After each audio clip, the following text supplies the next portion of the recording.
Russian സുരക്ഷാ കൗൺസിലിന്റെ chairperson Dmitry Medvedev അടുത്തിടെ ഒരു അറിയിപ്പ് പുറത്തുവിട്ടു. ഒരുപാട് എയർ ഡിഫൻസ് സിസ്റ്റംസ് ഉക്രൈന് നൽകണമെന്നുള്ള സംസാരങ്ങൾ വരുന്നുണ്ട്. അതേസമയം ചില രാജ്യങ്ങൾ, യൂറോപ്യൻ യൂണിയനിലെ ചില രാജ്യങ്ങൾ കൂടാതെ അമേരിക്കയുടെ ലോ മേക്കേഴ്സും ചേർന്ന് ചില പദ്ധതികൾ നടത്തുന്നുണ്ട്.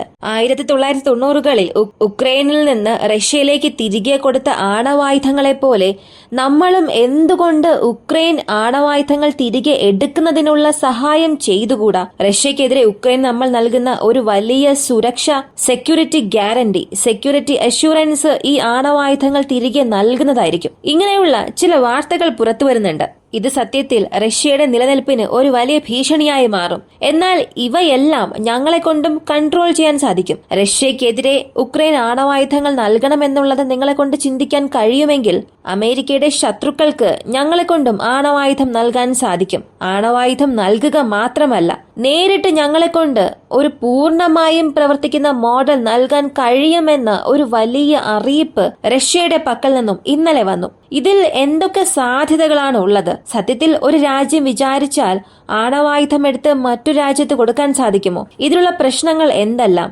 റഷ്യയുടെ ഈ മുന്നറിയിപ്പിന് പുറകിലുള്ള രഹസ്യങ്ങൾ എന്തെല്ലാം? ഇവയെല്ലാം ഈ ഒരു വീഡിയോയിലൂടെ വിശദമായി അറിയാം.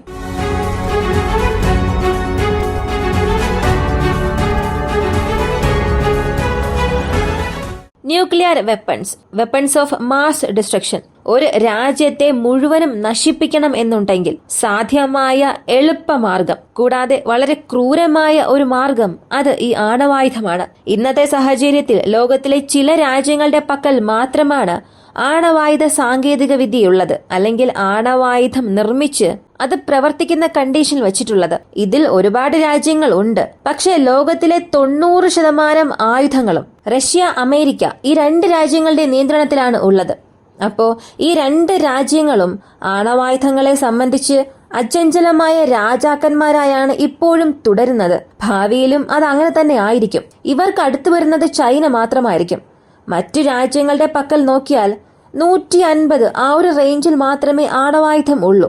ചൈനയുടെ പക്കൽ ഏകദേശം 350 മുതൽ 500 വാർഹെഡ്സ് വരെ ഉള്ളതായി വിവരങ്ങളുണ്ട്. എന്നാൽ ഏത് രാജ്യത്തിന്റെ പക്കൽ എത്ര വാർഹെഡ്സ് ഉണ്ട് എന്നുള്ളതിന്റെ കൃത്യമായ വിവരങ്ങളൊന്നും പുറത്തു വന്നിട്ടില്ല. ഇതുകൂടാതെ IAEA ചില വിവരങ്ങൾ പുറത്തു പറയും. എങ്കിലും മറ്റ് രാജ്യങ്ങൾ അവരുടെ പക്കലുള്ള ആണവായുധങ്ങൾ വർദ്ധിപ്പിക്കാനുള്ള ശ്രമങ്ങൾ എടുത്താലും ഈ രണ്ട് രാജ്യങ്ങളുടെ സ്ഥാനം മറ്റ് രാജ്യങ്ങളെ കൊണ്ട് അത്ര പെട്ടെന്ന് കരസ്ഥമാക്കാൻ സാധിക്കില്ല. അതിനുള്ള സാധ്യതയും തീരെയില്ല. ഇങ്ങനൊരു സാഹചര്യത്തിൽ റഷ്യ ഉക്രൈൻ യുദ്ധം വരുന്നു. സമീപകാലത്ത് നടന്ന എസ്കലേഷൻ അത് റഷ്യയുടെ ഹെസൽ മിസൈലാണ്. ഈ ഒരു ആക്രമണത്തിന് ശേഷം മുഴുവൻ യൂറോപ്യൻ ഭൂഖണ്ഡവും അന്ധമായി നിൽക്കുകയാണ്. എന്ത് ചെയ്യണമെന്നേ അറിയില്ല. ഇതിനകം തന്നെ IMBT പോലുള്ള അഡ്വാൻസ്ഡ് മിസൈൽ സിസ്റ്റം അവരുടെ പക്കൽ ഉണ്ടെങ്കിലും അവയെല്ലാം വളരെ എളുപ്പത്തിൽ തകർക്കുന്ന രീതിയിലായിരുന്നു ഈ ഒറ്റ മിസൈൽ. ഈ ഒറ്റ മിസൈലിന്റെ പ്രയോഗം കൊണ്ട് റഷ്യ എല്ലാവരെയും സ്തംഭിപ്പിച്ചു. ഒരുപക്ഷെ ഇതൊരു സാധാരണ മിസൈൽ ആയിരുന്നെങ്കിൽ ഇതിനെ ഡിഫെൻഡ് ചെയ്യാൻ താഡ് പോലുള്ള അതിനവീന സംവിധാനങ്ങൾ ഉപയോഗിച്ചേനെ. എന്നാൽ അകത്തേക്ക് വന്നത് ഒരു ന്യൂക്ലിയർ മിസൈൽ ആണെങ്കിൽ ആരെക്കൊണ്ടും ഒന്നും ചെയ്യാൻ സാധിക്കില്ല. അപ്പോ യൂറോപ്യൻ ഭൂഖണ്ഡത്തിലെ പ്രതിരോധത്തിൽ എന്തെല്ലാം ലൂപ്പ് ഹോൾസ് ഉണ്ടെന്നുള്ളതും റഷ്യ അവിടെ കാണിച്ചു കൊടുത്തു. ഇങ്ങനെ ഒരു മിസൈൽ അയച്ചതിനു ശേഷമാണ് പലരും മനസ്സിലാക്കിയത് ഇങ്ങനെയുള്ള വെപ്പൺസ് പോലും റഷ്യയുടെ പക്കൽ ഉണ്ടല്ലോ എന്ന്. ഇതേ ചിന്തയായിരുന്നു അമേരിക്കയ്ക്കും. ഇപ്പോഴും അവർ ഒരു യുദ്ധ സാഹചര്യത്തിൽ ചില ആയുധങ്ങൾ പരീക്ഷിച്ചു നോക്കിയാലും ഇങ്ങനെ ഒരു ആയുധം അവർ ഷോക്കേസ് ചെയ്തിട്ടേയില്ല. ഇപ്പോ അടുത്തിടെ സംഭവിച്ചതിൽ പ്രധാനപ്പെട്ട ഒരു എസ്കലേഷനായി ഇത് മാറിയാലും സോവിയറ്റ് കാലഘട്ടത്തിൽ കോൾഡ് വാർ എത്രത്തോളം ഒരു വലിയ പ്രശ്നം ഉണ്ടാക്കിയോ അതുപോലൊരു സാഹചര്യത്തിലാണ് അമേരിക്കയും റഷ്യയും അടുത്തടുത്ത് വന്നിരിക്കുന്നത്. അതിനുള്ള കാരണം ഈ ഹെസൽ എന്ന മിസൈൽ റഷ്യ ഉക്രൈനിൽ അയച്ചതിനു ശേഷം ഉടൻ തന്നെ ആദ്യത്തെ ഒരു അഭ്യർത്ഥന ഉക്രൈനിൽ നിന്നും പോകുന്നു. ഞങ്ങൾക്ക് പാട്രിയോട്ട് പറ്റില്ല. താഡ് മിസൈൽ ഡിഫൻസ് സിസ്റ്റം അല്ലെങ്കിൽ ആന്റി മിസൈൽ ഷീൽഡ് ഞങ്ങൾക്ക് നൽകുക. ഇത് വച്ച് മാത്രമേ റഷ്യയുടെ ഈ മിസൈൽ ഭീഷണികളെ, ബാലിസ്റ്റിക് മിസൈൽസ് അല്ലെങ്കിൽ റഷ്യയുടെ ഇങ്ങനെയുള്ള IRBMs മീഡിയം റേഞ്ചുള്ള ബാലിസ്റ്റിക് മിസൈൽസിനെ ഞങ്ങളെ കൊണ്ട് ഡിഫെൻഡ് ചെയ്യാൻ കഴിയൂ എന്ന് ഒരു പുതിയ അഭ്യർത്ഥന അമേരിക്കയോട് നടത്തി. താഡിനെ കുറിച്ച് പറയണമെങ്കിൽ അമേരിക്കയുടെ ഒരു ഹൈടെക് ടെക്നോളജിയാണ്. എന്നാൽ ഇത് ഉക്രൈനിൽ വന്നതിന് ശേഷം അത്രത്തോളം വിജയകരമായോ? ടെക്നോളജി വൈസ് അതൊരു സുപ്പീരിയറായ ആയുധമാണ്, ശ്രേഷ്ഠമാണ്. അതിൽ യാതൊരുവിധ പോരായ്മകളും ഇല്ല. ഇപ്പോഴും പറയണമെങ്കിൽ one of the best anti ballistic system അത് താഡാണ്. എന്നാൽ പ്രായോഗികമായി ഇത് ഉക്രൈന് ഉപയോഗപ്രദമാകുമോ? അല്ലെങ്കിൽ പ്രാക്ടിക്കലി ഇത് റഷ്യയുടെ ത്രെഡ്സിനെ ന്യൂട്രലൈസ് ചെയ്യുന്നതിന് ഉക്രൈന് വലിയ സഹായമാകുമോ എന്ന് ചോദിച്ചാൽ അതിനുള്ള സാധ്യത വളരെ കുറവാണ്. കാരണം ഇതിന്റെ സിംഗിൾ യൂണിറ്റിന് തന്നെ, താഡിന്റെ ഒരു സിംഗിൾ യൂണിറ്റിന് പോലും $3 ബില്യൺ അധികമാകും. കൂടാതെ സിംഗിൾ ഇന്റർസെപ്ഷൻ എടുക്കുന്ന ചിലവ് അതും ഏകദേശം 20-23 മില്യൺ ആകും. ഈ പറയുന്നത് ഒരേയൊരു ഇന്റർസെപ്ഷന് മാത്രം എടുക്കുന്ന ചിലവാണ്. എതിരെ വരുന്ന മിസൈൽസിന് പോലും, അതിപ്പോ റഷ്യയുടെ മിസൈൽ ആയിക്കോട്ടെ അല്ലെങ്കിൽ സോവിയറ്റ് ഇൻവെന്ററിയിൽ നിന്നും എടുത്ത മിസൈൽ ആയിക്കോട്ടെ, അതിന് പോലും ഇത്രയേറെ വില കാണില്ല. അപ്പോ ഇങ്ങനെ ഒരു അളവിൽ ഇവർ ഇന്റർസെപ്റ്റ് ചെയ്യുകയാണെങ്കിൽ താമസിയാതെ ഉക്രൈൻ പാപ്പരാകുമോ ഇല്ലയോ? ഏകദേശം ആ ഒരു അവസ്ഥയിലാണ് അവരിപ്പോൾ ഉള്ളത്. പക്ഷെ ഈ പ്രതിരോധ സംവിധാനങ്ങളെല്ലാം നൽകുന്ന രാജ്യം തീർച്ചയായും പാപ്പരായി മാറും. കാരണം ഒരു ദിവസം 4-5 ഇന്റർസെപ്ഷൻ ചെയ്യുകയാണെങ്കിൽ തന്നെ അതിന്റെ ജോലി അവസാനിച്ചു. അപ്പോ താടുന്നത് ഒരു ഹൈ എഫിഷ്യന്റ് സിസ്റ്റം ആണെങ്കിലും ഉക്രൈന് പ്രായോഗികമായി ഇപ്പോ ഉപയോഗിക്കാൻ കഴിയാത്ത ഒരു അവസ്ഥയാണ്. ഈ സാഹചര്യത്തിലാണ് ഒരു പ്രധാനപ്പെട്ട ചിന്ത അമേരിക്കൻ റോമേക്കേഴ്സിൽ നിന്നും യൂറോപ്യൻ ഭൂഖണ്ഡത്തിലെ പ്രധാനപ്പെട്ട രാഷ്ട്രീയ പ്രവർത്തകർക്കും വരുന്നത്. എന്തുകൊണ്ട് ന്യൂക്ലിയർ വെപ്പൺസ് വീണ്ടും ഉക്രൈൻ നൽകാൻ പാടില്ല എന്ന് നമ്മൾ ഒരാഴ്ചയ്ക്ക് മുൻപ് ഒരു വീഡിയോയിൽ പറഞ്ഞൊരു കാര്യമാണ്. അതിൽ ഉക്രൈൻ പറഞ്ഞത്, ഞങ്ങൾക്ക് മറ്റു മാർഗമില്ല, യുദ്ധം ഇങ്ങനെ തുടരുകയാണെങ്കിൽ ആണവായുധം തയ്യാറാക്കാൻ പോലും ഞങ്ങൾ മടിക്കില്ല എന്ന് സെലൻസ്കി ഒരു അറിയിപ്പ് നൽകിയിരുന്നു. എന്നാൽ ഇപ്പോൾ വന്നിരിക്കുന്ന ഈ ഒരു അറിയിപ്പ് ഉക്രൈന്റെ ഭാഗത്ത് നിന്നല്ല വന്നത്, ഉക്രൈന്റെ പാർട്ട്ണർ കൺട്രീസിൽ നിന്നാണ്. ഇവ രണ്ടിനും പ്രധാനപ്പെട്ട ഒരു വ്യത്യാസമുണ്ട്. ഈ ഒരു അറിയിപ്പ് വന്നതിന് ശേഷം, അതായത് ഉക്രൈൻ എന്തുകൊണ്ട് ആണവായുധങ്ങൾ നൽകാൻ പാടില്ല എന്ന അറിയിപ്പ് വന്നതിന് ശേഷം റഷ്യ വെറുതെ ഇരിക്കുമോ? അതിനായിട്ടുള്ള ഒരു മറുപടി വളരെ മികച്ച രീതിയിൽ അവർ നൽകിയിട്ടുണ്ട്. ദിമിത്രി മെദ്വദേവ്, റഷ്യയുടെ സെക്യൂരിറ്റി കൗൺസിൽ ചെയർപേഴ്സൺ, വളരെ ലളിതമായി അദ്ദേഹം ഒരു ഉത്തരം പറഞ്ഞ് അവസാനിപ്പിച്ചു. റഷ്യ ആണവായുധങ്ങൾ ഉക്രൈനിൽ പ്രയോഗിക്കേണ്ട ഒരു പദ്ധതിയിലേ ഇല്ല. സോവിയറ്റ് റഷ്യയിൽ നിന്നും ഉക്രൈൻ പിരിഞ്ഞതിനു ശേഷം ലോകത്തിലെ 3ാമത്തെ വലിയ ന്യൂക്ലിയർ സ്റ്റോക്ക് പൈൽസ് ഉക്രൈൻ ഭൂപ്രദേശങ്ങളിലായിരുന്നു ഉണ്ടായിരുന്നത്. അവയെല്ലാം അമേരിക്കയുടെ നടപടിയോടുകൂടിയായിരുന്നു തിരികെ എടുത്തത്. കാരണം റഷ്യ അമേരിക്ക എന്ന ഒരു ബാറ്റിൽ വന്നാൽ 3ാമതായി ഒരു രാജ്യത്തിന്റെ പക്കൽ ആണവായുധം ഉണ്ടായിരിക്കുക എന്നുള്ളത് അമേരിക്കയ്ക്കും റഷ്യയ്ക്കും ആപത്താണ്. അതുകൊണ്ട് ഇവർ രണ്ടുപേരും ചേർന്ന് ഉക്രൈന്റെ പക്കലുള്ള ഈ ആയുധങ്ങളെല്ലാം എടുത്ത് റഷ്യയ്ക്ക് നൽകി. തുറന്നു തന്നെ പറയണമെന്നുണ്ടെങ്കിൽ അമേരിക്ക ഉക്രൈന്റെ പക്കൽ നിന്നും ആണവായുധങ്ങൾ പിടിച്ചെടുത്ത് റഷ്യയ്ക്ക് കൊടുത്തു. കൂടാതെ ഈ ആണവായുധങ്ങൾ മെയിൻറ്റെയിൻ ചെയ്യാനുള്ള കോസ്റ്റ് അത് വളരെ കൂടുതലാണ്. ആ ചിലവ് വഹിക്കേണ്ട പണവും അപ്പോൾ ഉക്രൈന്റെ പക്കൽ ഇല്ലായിരുന്നു. എന്നാൽ ഇന്ന് വീണ്ടും നിങ്ങൾ അങ്ങനെ ഒരു കോൺസെപ്റ്റ് ഉക്രൈനിലേക്ക് കൊണ്ടുവന്നാൽ അതിനെ കൗണ്ടർ ചെയ്യുന്നതിനും ഞങ്ങളുടെ പക്കൽ പല വഴികളുണ്ട്. ആദ്യം അമേരിക്കയുടെ ശത്രുക്കൾക്ക് ലോങ് റേഞ്ച് വെപ്പൺസും ഹൈ പ്രസിഷൻ മിസൈൽസും ഗൈഡഡ് അമ്യുനേഷൻസും ഞങ്ങൾ നൽകും. ഇവിടെ അമേരിക്കയുടെ ശത്രുക്കൾ എന്ന് പറഞ്ഞാൽ അമേരിക്ക പലയിടങ്ങളിലും പ്രശ്നമുണ്ടാക്കി വെച്ചിട്ടുണ്ട്. ലോകത്തിലെ പല രാജ്യങ്ങളിൽ നിന്നും അമേരിക്കയ്ക്ക് എതിർപ്പുണ്ട്. പല സ്ഥലങ്ങളിലും അമേരിക്കൻ എതിർപ്പ് രാഷ്ട്രീയം പോകുന്നുണ്ട്. അമേരിക്കയ്ക്ക് പ്രതികൂലമായ ഭരണമാറ്റം അവിടെ സംഭവിക്കുന്നുണ്ട്. ഇവയെല്ലാം അറിയാവുന്ന കാര്യമാണ്. എങ്കിലും നേരിട്ട് അമേരിക്കയെ എതിർക്കുന്ന പല രാജ്യങ്ങളുണ്ട്.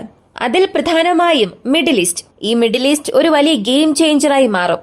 ഹിസ്ബുള്ള, ഹൂതീസ്, ഗാസയിലുള്ള ഹമാസ്, വീണ്ടും പല സംഘടനകൾ, പല രാജ്യങ്ങൾ, ഇറാൻ, ഇവർ എല്ലാവരും അമേരിക്കയ്ക്ക് നേരിട്ടുള്ള ശത്രുക്കളാണ്. ചിന്തിച്ചു നോക്കുക. ഹൂതീസിന്റെ പക്കൽ റഷ്യയിൽ നിന്നും അതിനവീനമായ ആയുധങ്ങൾ പോകുന്നുണ്ട്. P-800 ഓണിക്സ് തന്നെ പറയാം. അതിന്റെ വളരെ പഴയ വേർഷൻസ് ഉപയോഗിച്ച് ഇപ്പോൾ വരെയും അറബിക്കടൽ മേഖലയിലായാലും ചെങ്കടൽ മേഖലയിലായാലും അമേരിക്കയുടെ യുദ്ധക്കപ്പലുകൾക്കും അമേരിക്കയുടെ നിരീക്ഷണ ഡ്രോണുകൾക്കും ഒരു വലിയ ഭീഷണി അവിടെ സൃഷ്ടിക്കുന്നുണ്ട്. അതുപോലെ തന്നെ ഇസ്രായേലിനെ ഞങ്ങളെ കൊണ്ട് ആക്രമിക്കാൻ കഴിയുമെന്നുള്ളതും പലതവണ കാണിച്ചു കൊടുത്തു. എത്ര തന്നെ വലിയൊരു ഇമ്പാക്ട് അവിടെ സൃഷ്ടിച്ചില്ലെങ്കിലും ആ ഡിഫൻസിലെ ലൂപ്പ് ഹോൾസ് ഞങ്ങളെ കൊണ്ട് ഉപയോഗിക്കാൻ കഴിയുമെന്നുള്ളത് പലപ്പോഴും തെളിയിച്ചതാണ്. ഇസ്രായേലിന്റെയും അമേരിക്കയുടെയും ഹൈടെക് എക്യുപ്മെന്റ്സിനെതിരെ അവർ പലതവണ തെളിയിച്ചിട്ടുണ്ട്. അങ്ങനെയുള്ള സാഹചര്യത്തിൽ ഒരു അസിസ്റ്റൻസോട് കൂടി ഹൈ എൻഡ് എക്യുപ്മെന്റ്സ് നൽകുക എന്നുള്ളത് മിഡിൽ ഈസ്റ്റിൽ ഒരു അസന്തുലിതാവസ്ഥ തന്നെ സൃഷ്ടിക്കും. എന്നാൽ ഇതല്ല ഇവിടെ പ്രശ്നം. ആണവായുധങ്ങൾ, ഇദ്ദേഹം നൽകിയ പ്രധാനപ്പെട്ട സ്റ്റേറ്റ്മെന്റ്, ആണവായുധങ്ങൾ. ഈ ആണവായുധങ്ങളെ ഒരു രാജ്യം മറ്റൊരു രാജ്യത്തിന്റെ കയ്യിൽ അത്ര പെട്ടെന്ന് എളുപ്പത്തിൽ കൊടുക്കാൻ സാധിക്കുമോ? ന്യൂക്ലിയർ ടെക്നോളജി എന്നത് ഒരു സാധാരണ കാര്യം അല്ല. അത് മെയിൻറ്റെയിൻ ചെയ്യുക എന്നുള്ളത് വെല്ലുവിളിയാണ്. അത് നിർമ്മിക്കാൻ എത്രത്തോളമാണോ പ്രശ്നങ്ങളും കഷ്ടപ്പാടുകളും ഉള്ളത്, അതിനേക്കാൾ മെയിൻറ്റെയിൻ ചെയ്യാനുള്ള കോസ്റ്റ്, യുറേനിയം ഫ്യൂവൽ, അതിന്റെ മുഴുവൻ എക്സ്പ്ലോസീവ് സ്ട്രക്ചർ മെയിൻറ്റെയിൻ ചെയ്യുക, ഇതെല്ലാം വളരെ പ്രയാസം നിറഞ്ഞതും വെല്ലുവിളി നിറഞ്ഞ കാര്യവുമാണ്. കൂടാതെ ലോകത്തിലെ പല സംഘടനകൾ ഈ ന്യൂക്ലിയർ വെപ്പൺസിന് എതിരെയാണ് പല ട്രീറ്റീസ് സൈൻ ചെയ്തിട്ടുണ്ട്. ഇവയെ എല്ലാം മറികടന്ന് ന്യൂക്ലിയർ വെപ്പൺസ് നൽകാൻ കഴിയുമോ? ഇതിന് ഉത്തരം പറയണമെന്നുണ്ടെങ്കിൽ ഡയറക്റ്റ് ഒരു ന്യൂക്ലിയർ വെപ്പൺ എടുത്ത്, പൂർണ്ണമായും വർക്കിംഗ് കണ്ടീഷനിലുള്ള ഒരു ന്യൂക്ലിയർ വെപ്പൺ എടുത്ത് മറ്റൊരു രാജ്യത്തിന് റഷ്യയെ കൊണ്ട് നൽകാൻ സാധിക്കില്ല. റഷ്യ എന്നല്ല, ഏതൊരു രാജ്യത്തെ കൊണ്ടും നേരിട്ട് ഒരു മുഴുവൻ ആണവായുധം എടുത്ത് നിങ്ങളിത് പ്രവർത്തിപ്പിക്കുക എന്ന് പറഞ്ഞ് ഉടമസ്ഥാവകാശം അല്ലെങ്കിൽ അതിന്റെ പൂർണ്ണമായ ഉപയോഗവും എടുത്തു നൽകാൻ സാധിക്കില്ല. കാരണം NPT, nuclear non proliferation treaty, അതുപോലെ TPNW, treaty on the prohibition of nuclear weapons, കൂടാതെ ഇന്റർനാഷണൽ അറ്റോമിക് ഏജൻസി, ഇവർ എല്ലാവരും ചേർന്ന് ഇതിനുള്ള പല തടസ്സങ്ങൾ സൃഷ്ടിച്ചിട്ടുണ്ട്. എത്ര തന്നെ ഈ സംഘടനയിൽ പലരും മെമ്പർ അല്ലെങ്കിലും ഇവരുടെ ഇൻഫ്ലുവൻസ് ലോകത്തിൽ അധികമാണ്. ഏകദേശം ഒരു കൺട്രോളബിൾ പവറിലാണ് ഇവരുള്ളത്. അതുകൊണ്ട് തന്നെ നേരിട്ട് ആണവായുധങ്ങൾ നൽകുക അല്ലെങ്കിൽ ആണവായുധങ്ങൾക്ക് ആവശ്യമായ ക്രിട്ടിക്കൽ എക്യുപ്മെന്റ്സ് നൽകുക എന്നുള്ളതും ഈ റെസ്ട്രിക്ഷൻസിന് കീഴിലായിരിക്കും വരിക. എങ്കിലും ഇതിലും ഒരുപാട് ലൂപ്പ് ഹോൾസ് ഉണ്ട്. പൂർണ്ണമായ ഒരു രൂപം, ഒരു പൂർണ്ണമായ സ്ട്രക്ചർ മാത്രമാണ് റഷ്യ വിചാരിച്ചാൽ മറ്റു രാജ്യങ്ങൾക്ക് നൽകാൻ കഴിയാത്തത്. എന്നാൽ ക്രിട്ടിക്കൽ എലമെന്റ്സ് ഉണ്ട്. ഈ യുറേനിയം ആണവായുധത്തിന് ആവശ്യമായ പ്രധാനപ്പെട്ട ഒരു ഉൽപ്പന്നമാണ്. കൊമേഴ്ഷ്യൽ പർപ്പസിനും ഇവ ഉപയോഗിക്കുന്നുണ്ട്. അങ്ങനെ കൊമേഴ്ഷ്യൽ പർപ്പസ് എന്ന പേരിൽ ഒരുപാട് രാജ്യങ്ങൾ ഇത് വാങ്ങി അമേരിക്ക അറിയാതെ ആണവായുധങ്ങൾ നിർമ്മിച്ചിട്ടുണ്ട്. അതുപോലെ തന്നെ എൻറിച്ച്ഡ് യുറേനിയം സൂക്ഷിക്കുന്ന ഒരു രാജ്യത്തിൽ നിന്ന് ഈ ക്രിട്ടിക്കൽ ടെക്നിക്സ് ഷെയർ ചെയ്യുന്നത് ഏതൊരു സംഘടനയും ബാൻ ചെയ്തിട്ടില്ല. ഇതുപയോഗിച്ച് റഷ്യയെ കൊണ്ട് ഇറാൻ ആവശ്യമായ ആണവായുധ സാങ്കേതിക വിദ്യ നൽകാൻ സാധിക്കും. ഇറാനെ കുറിച്ച് പറയുമ്പോൾ മറ്റൊരു വാർത്ത തീർച്ചയായും നമ്മൾ അറിഞ്ഞിരിക്കണം. ഇസ്രായേൽ ഇറാനെ ആക്രമിച്ചു എന്നുള്ളതൊരു വലിയ വാർത്തയായി പുറത്തു വന്നു. അതിനെക്കുറിച്ച് എല്ലാവരും സംസാരിച്ചു, പലരും കേട്ടു.